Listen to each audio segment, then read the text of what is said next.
Okay. I got about half battery, charge a little bit. I'm going to do an overview of the CrossRoads Mall shooting, if I may.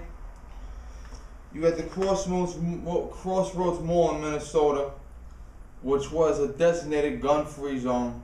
Bombings that day, I'll talk about in a separate video if I can.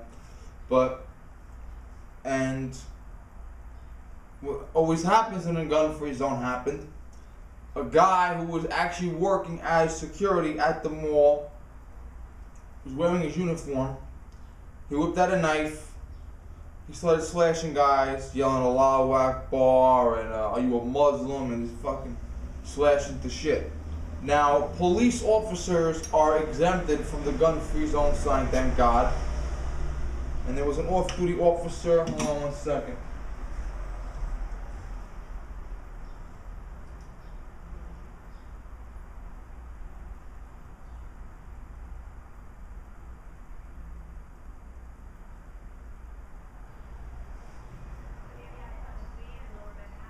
Jason Falconer.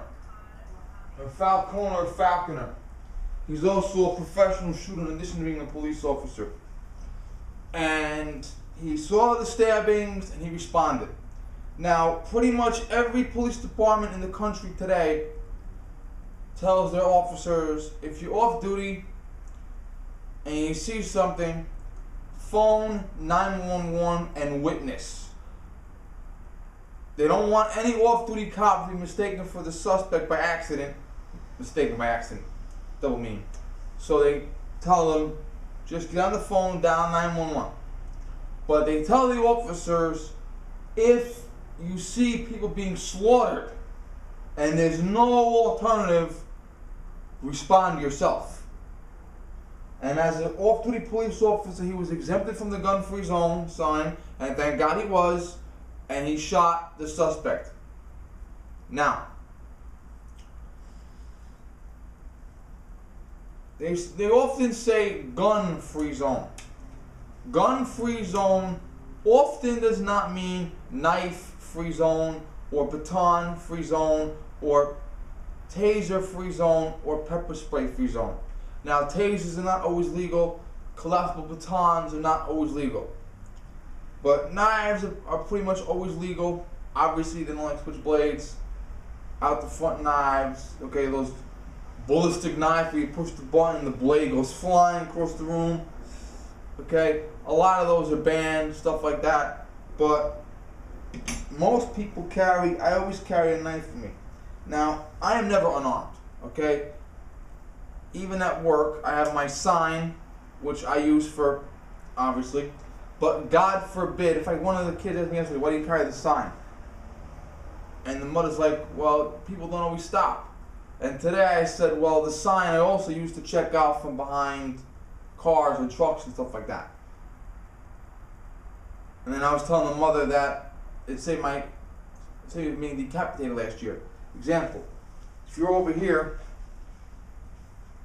and there's a truck here and you can't see behind it, you can stick the sign out as opposed to sticking your head out.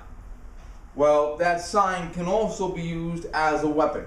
Now, they tell me not to engage in any personal problems, but God forbid, last resort, if a kid is being kidnapped, okay, I can actually use that knife to deflect, that sign to deflect an attack.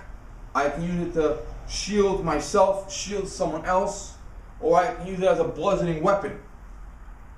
As an absolute 100%, no questions asked, last resort. That's like a kid being kidnapped or fucking serial killer. Stand right. Okay, it probably won't happen. Hope it won't. But anyway. I also carry a pocket knife. Usually this Voyager by Cold Steel. This I mostly use to cut things, but God forbid, once again, it can be used as a weapon. Also, this tip here is not that strong, but I could use it for impact. I could use this for impact if I had to. That hurt. This on my body here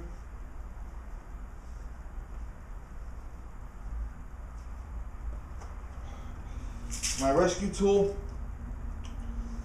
This is spring loaded. There's a blade in here. I can smash windows with it. I have, obviously, but God forbid I'm being attacked, I'm struggling with somebody, or if I got a guy on top of a woman fucking raping her or whatever. Okay, this coming down is gonna hurt you, especially if I'm hitting the face, the eyes, because if I got a guy committing a rape, this is going in his face. Okay, no fucking joke. Now this a lot of times you can carry if you don't have a gun. Now you might be in an area where it's 110 degrees and it's, you know, you're wearing tank top and short shorts and flip flops and you can't fit a gun on you. Even small guns can still print and stuff like that. You can carry something like this. Now a fixed blade knife is an excellent defensive weapon because this is actually very thick. Very thick. This is my K-bar TDI. Okay, and this point is really nasty. Okay, now this is a weapon. Okay, this is not what you whip out to cut rope or some shit. Okay, this is carried as a weapon, and the only time it should be pulled out in public is as a last resort. Now, from a legal standpoint, hitting a baton on the leg or arm, non-deadly force. Hitting a baton on the head, face, neck, throat, deadly force. Any type of shooting, even in the foot with a BB gun, any type of stabbing, even little cut with a butter knife, is deadly force. From a legal standpoint, this is a gun, okay? And you only use it to stop rape, kidnapping, murder. This is the last resort, period. Now, the gun, one thing about the gun, the bullet can go further.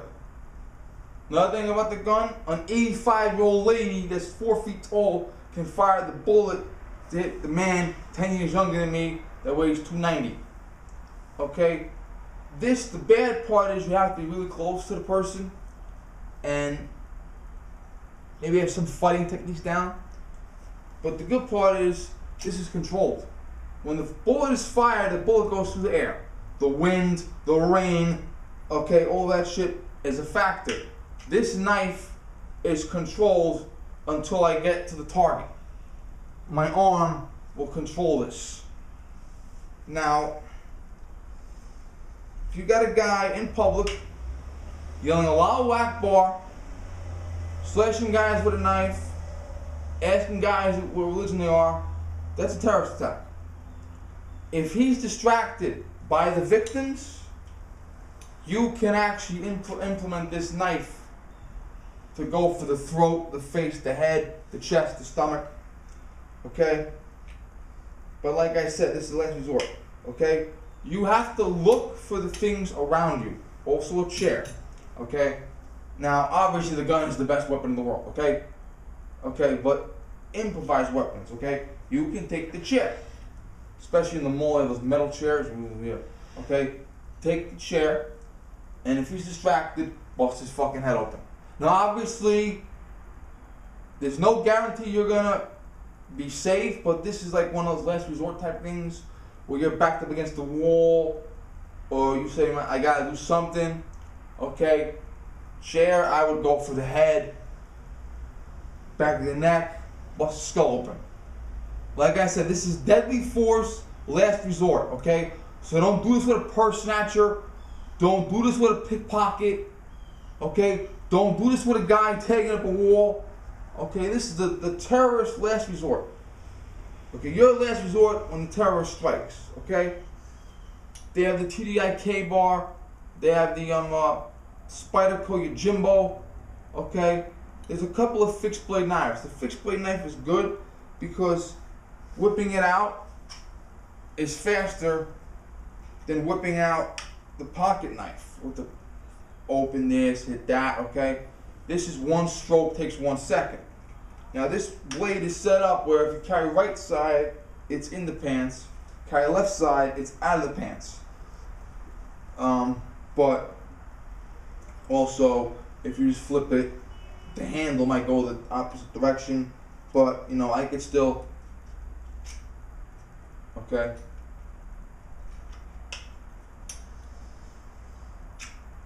Okay. And every time I give my deadly force speech, which is dozens and dozens of times, I always say deadly force means someone is committing rape, kidnapping, murder, or attempted murder, and you have to kill them to stop them. Period. There is no alternative. This is the last resort, period. You will have to call the police and tell the police what happened. That means the police will come and you will tell the police, hi, I took this knife and I stabbed that guy in the throat. That's why that guy there on the ground, he's dead. I stabbed him in the throat and I killed him. Why do that? I did that because he whipped out a knife, said Allahu Akbar, and cut her, and cut him, and cut him, and cut her, and cut them. Also, you can look for surveillance cameras because surveillance cameras don't lie. Okay, so if a guy's yelling Allahu Akbar, the camera might not pick it up, but the camera will definitely pick up the knife, okay, running around, running after people, okay? The camera will pick that up. You do want to call a lawyer, okay? Second Amendment Foundation, NRA, knife rights, okay? A lot of these gun rights groups and knife rights groups and a lot of FFLs and a lot of gun ranges have the names of lawyers who specify in this. And we have a lawyer at my range, a woman. She has a specialty where she'll defend you if you use a weapon in self-defense. Okay? Now, depending on how obvious it is, they may tell you, okay, go home, we'll call you later, or they may bring you downtown for questioning. Okay? Some guys have actually been detained. Some guys have actually gone on criminal trial. Okay? The more obvious it is you acted in self-defense, the closer you're getting to just having a simple report written and being sent home that minute. The further it gets from obvious, the closer you're getting to being on trial, okay? If it's not that obvious, you may very well be on criminal trial with a jury. Okay? Snoop Dogg's bodyguard shot a guy. And because there were a couple of questions, they had to go on full felony jury trial. Okay? Now, the reason why I say talk to your lawyer as quickly as possible is because a lot of people, I've heard a lot of so-called experts, they say if you call your lawyer, they tell you, don't call your lawyer because if you acted in self-defense and you call your lawyer, you're going to look guilty. Okay. You want to look guilty at home or you want to look innocent in jail? Okay, but try to have some form of defense. Pepper spray, taser, knife. Try to have some form of defense and know your legal reasons for using it. Can I use pepper spray on a person natural? Yes. Can I use a gun on a person natural? No. Can I use a taser in this situation? Yes. Can I use it? Try to know your legal justification for when it's okay to whip this thing out and use this thing. Okay? But try to look for the weapon around you, pocket knife, rescue tool, fixed blade knife, chair, okay, sign, okay? Try to look for something that way, God forbid, you can. There's a woman, I'm going to put a link for her down below. This woman was attacked. She lives in New York City, believe it or not. She was a victim of an attack a long time ago. I don't want to get into it. Go to her channel and check it out, okay? She was attacked. She teaches self-defense classes for women, which is especially good in a city where women can't carry shit for self-defense. Women have their high-heel shoes. And if you'll notice, when a woman gets in trouble, shoes come off and she runs away. If women are going to take their shoes off anyway and run, they might as well take the shoe with them and use it as a weapon. Granted, it's not as good as a gun, but something is better than nothing. Also, your keys. I always carry my keys. Okay? These keys will hurt you. If I get you in the eye, if I get you in the cheek, okay? Always look for something. Okay? Make sure when you leave the house, you have something. to use, period. Now you might not be able to, like that guy's 20 feet away with a rifle. I'm not going up with him with my little knife, okay, fine. But try to have something. Okay? Now the officer was good. He was exempted from the gun-free zone sign, and he's a highly trained professional police officer and a highly trained professional competition shooter.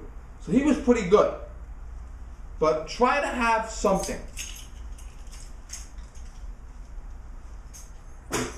Thank you.